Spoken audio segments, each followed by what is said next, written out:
Hello everyone, welcome to SK Tech Warrior. இன்னைக்கு நம்ம என்ன பார்க்க போறோம் அப்படினா டேட்டா சயின்ஸ்ல செகண்ட் பேக்கேஜ். அதாவது ஃபர்ஸ்ட் பேக்கேஜ் வந்து ஆல்ரெடி நம்ம வந்து numpy பத்தி ஒரு பேஸ் வந்து கிரியேட் பண்ணியாச்சு, ஒரு லோ ஸ்டாண்டா பார்த்தாச்சு. நெக்ஸ்ட் வந்து இந்த pandas-ங்கற பேக்கேஜ் எப்படி வர்க் ஆகுது, ஏன் இத யூஸ் பண்றோம் அப்படிங்கறத பார்க்கலாம். சோ நம்மளோட environment ஓபன் பண்ணியங்க. நம்ம environment Jupyter notebook. சோ அதை ஓபன் பண்ணி ரன் பண்ணிட்டு உங்க browser ஓபன் பண்ணுங்க.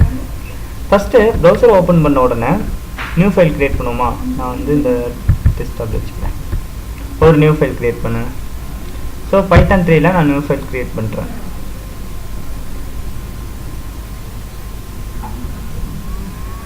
சோ ரீநேம் என்ன பண்றேன்னா pro1 அப்படிங்கற pro1ங்கிறது தான் ஃபைல் நேம் கொடுத்து சேவ் பண்ணிட்டேன். முன்னாடி என்ன பண்றீங்க அப்படினாக்கா ஃபர்ஸ்ட் இந்த Python 3ல நம்மளோட பேக்கேஜ், அதாவது pandas-ங்கற பேக்கேஜ் இருக்கா இல்லையாங்கறத செக் பண்ணனும். சரி, டெர்மினல் போய்ட்டு இங்க வந்து Python 3 கொடுங்க. கொடுத்துட்டு import pandas அப்படினு கொடுத்தீங்கன்னா உங்க பேக்கேஜ் இம்போர்ட் ஆகுது அப்படினா உங்கள்ட்ட ஆல்ரெடி பேக்கேஜ் இருக்குன்னு அர்த்தம். சோ ஃபர்ஸ்ட் வந்து கண்டிப்பா வந்து பேக்கேஜ் வந்து இம்போர்ட் ஆகாது, ஏன்னா ஆல்ரெடி இன்ஸ்டால் பண்ணா அதனால இம்போர்ட் ஆகுது. அதுக்கு நீங்க என்ன பண்ணணும் அப்படினா pip3 install pandas இந்த கமாண்ட் கொடுங்க. பெர்மிஷன் அப்படினு ஏதாவது உங்களுக்கு கேக்குது அப்படினா sudo pip3 install pandas ன்னு கொடுத்து உங்க பேக்கேஜை ஃபர்ஸ்ட் இன்ஸ்டால் பண்ணி முடிச்சிட்டதுக்கு அப்புறம் நீங்க Python 3 ஓபன் பண்ணுங்க. ஓபன் பண்ணிட்டு மறுபடியும் செக் பண்ணி பாருங்க. import pandas பாருங்க. இப்படி ஓகே, இப்படி வந்துருச்சு அப்படினா Python 3ல pandas வர்க் ஆகுது அப்படினா அர்த்தம். ஓகேவா? சோ அப்புறம் இந்த க்ளோஸ் பண்ணிட்டு நம்ம ப்ராஜெக்ட்க்கு வரலாம். ஓகே, இப்போ நாம வந்து இன்ஸ்டால் பண்ணியாச்சு பேக்கேஜ். சோ ஃபர்ஸ்ட் என்ன பண்ணனும் அப்படினா நம்ம இந்த பேக்கேஜை இம்போர்ட் பண்ணனும். ஓகேங்களா?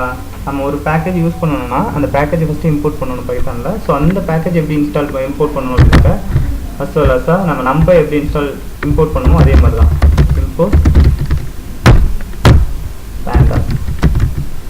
numpyல asன்னு கொடுத்து ஒரு நேம் கொடுத்தோம் பாத்தீங்களா, அதே மாதிரி இதுக்கு ஒரு நேம் கொடுத்துக்கலாம். இதுக்கு வந்து pd அப்படினு ஒரு நேம் கொடுத்துக்கலாம். ஓகேவா? நேம் கொடுத்துட்டு ரன் பண்ணா ரன் ஆகணும், எரர் இல்லாம. சோ இது வந்து இனிஷியல் டைம்ல அந்த மாதிரி வரும். நீங்க மறுபடியும் கொடுத்து ரன் பண்ணீங்கன்னா அந்த மாதிரி எரர் வராது. சோ பாத்தீங்கன்னா எரர் வராது. ஓகேவா? சோ இப்போ வந்து நமக்கு pandas-ங்கிறது இம்போர்ட் பண்ணியாச்சு. நெக்ஸ்ட் என்ன பண்ண போறோம் அப்படினாக்கா இது ஏன் இதுல வந்து இப்போ வந்து எனக்கு வந்து ஒரு CSV ஃபைல் இருக்கு. ஃபார் எக்ஸாம்பிள் என்னோட டெஸ்க்டாப் நான் ஓபன் பண்ணி காட்டுறேன். இந்த டெஸ்க்டாப்ல நான் bike.csv ன்னு ஒரு ஃபைல் வச்சிருக்கேன். இந்த CSV ஃபைலை ஓபன் பண்ணாக்க இப்போ நார்மலாவே ஓபன் பண்றேன்.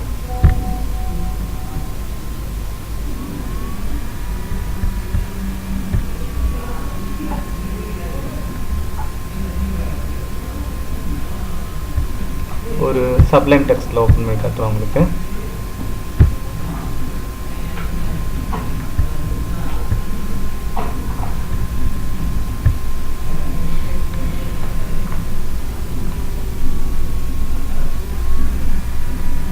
ஸோ நம்மக்கிட்ட வந்து இதில் வந்து நிறைய டேட்டாஸ் இருக்குது. இதில் என்னென்னா மேலே வந்து சில டைட்டில்ஸ் கொடுத்துருக்காங்க, அது ரிலேட்டடான டேட்டு நிறைய வந்து ஒரு லிஸ்ட் வந்து கொடுத்துருக்காங்க, ஒரு டேட்டாஸ் நிறையா கொடுத்துருக்காங்க. இந்த டேட்டாஸ் வச்சு நான் ஸ்ப்ளிட் பண்ணி எடுக்கணும். இதை பேஸ் பண்ணி இந்த டேட் பேஸ் பண்ணி எடுக்கணும், இல்லை இந்த ஒரு குவான்டிட்டியை பேஸ் பண்ணி நான் எடுத்துகிட்டு வரணும், இல்லை அதோட ப்ரைஸை பேஸ் பண்ணி நான் தனியாக எடுத்துகிட்டு வரணும், எவ்வளோ சேல் ஆகிருக்கு, இந்த மாதிரியான ஒரு அனலிட்டிக்ஸ் பண்ண போகிறோம் இப்போ. ஸோ அதுக்கு ஃபஸ்ட்டு என்ன பண்ணணும்னா இந்த CSV ஃபைலை நம்ம இம்போர்ட் பண்ணி ரீட் பண்ணணும். ஓகேங்களா? ஸோ இந்த ஃபைலை நம்ம எப்படி ஆக்சஸ் பண்ணணும் pandas-ல அப்படிங்கிறத பார்க்கலாம்.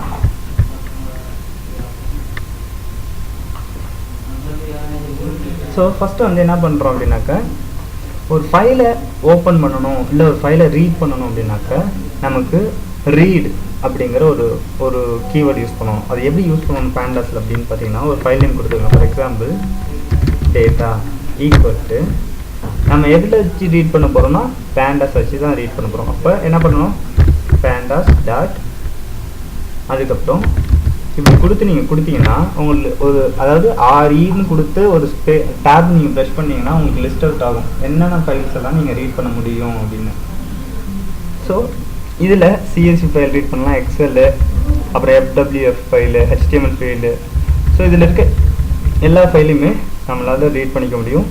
வித் டேட்டா பேஸில் இருக்கிறவர்களும் நம்மளால், அதாவது டேட்டா பேஸில் இருக்க கொரியையும் ரீட் பண்ண முடியும், டேட்டா பேஸில் இருக்க டேபிளையும் நம்மளால் ரீட் பண்ண முடியும். கிளியரா?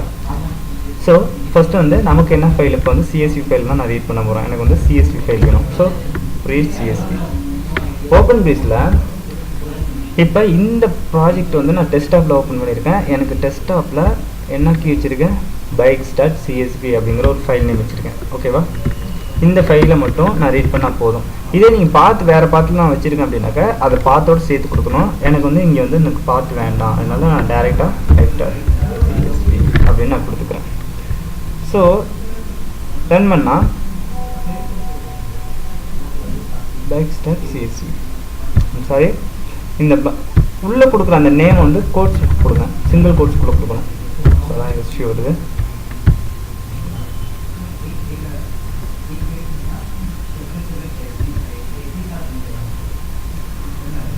Not exist.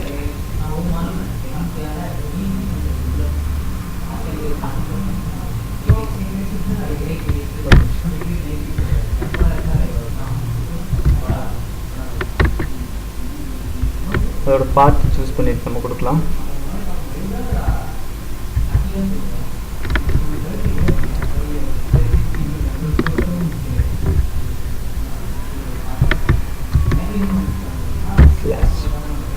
ஸோ இப்போ ரன் பண்ணாக்க நமக்கு வந்து டேட்டா எடுத்துக்குது. அதாவது ரீட் CSV கொடுத்துட்டு அதோட பார்த்து ப்ளஸ் அந்த ஃபைல் நேம் நான் கொடுத்துருக்கேன். கொடுத்துட்டு இப்போ நான் டேட்டா அப்படிங்கிறத ரன் பண்ண போகிறேன். ஸோ இந்த டேட்டாக்குள்ளே எனக்கு என்ன மாதிரியான ப்ராப்ளம்ஸ் வந்துருக்கு பார்த்தீங்களா? மொத்தம் 310 ரோஸ் இருக்குது, ஒரே ஒரு காலம்ஸ் கொடுத்துருக்காங்க. இந்த காலம்ஸ் சிங்கிள் காலமில் எடுத்து, அதாவது அன்ஸ்ட்ரக்சரபிள் டேட்டாவாக இது இருக்குது. ஸோ இந்த அன்ஸ்ட்ரக்சரபிள் டேட்டாவை நான் ஒரு ஸ்ட்ரக்சரபிள் டேட்டாவை கன்வெர்ட் பண்ணணும். சரிங்களா? ஸோ இப்போ வந்து நம்ம ஒரு ஃபைலை எடுத்து அன்ஸ்ட்ரக்சரபிள் டேட்டாவை எடுத்து எப்படி ரீட் பண்ணுறது அப்படிங்கிறவரை நம்ம பார்த்துருக்கோம். So stay on next video. Next வீடியோவில் நம்ம இதை எப்படி ஸ்ட்ரக்சராக மாற்றுறதுங்கிறது பார்க்கலாம். தேங்க்யூ ஃபார் வாட்சிங்.